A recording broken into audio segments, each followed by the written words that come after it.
guys. Ano to guys? Ano ba ang pulot sa akin, baby? Wait lang guys. Ay, wala lang yan. Perfect na, ano yung wala. Ito yung... Hindi ko naman nasabi na mahulog si Bibi. Mamaya, baka akala na busy talaga.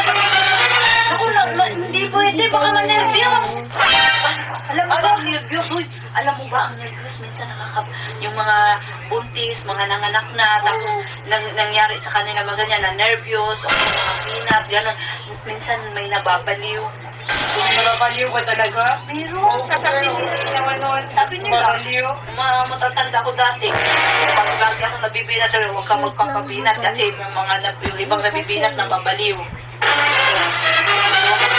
Hindi yan, hindi yan mababaliw. OA lang sa mababaliw. O, kita nyo ba yun? Wait lang. Hindi Kita yan. nyo ba yan? Si Ate Sabi yun. Tignan nyo. Si Ate Sabi yun guys. Naka-video. Oh, nakalagay ko nga yun. Mababaliw. Tignan nyo mabuti guys. Pa naman nilalaglag yun. Yun lang, tignan nyo guys sa kalang ano. Bye-bye.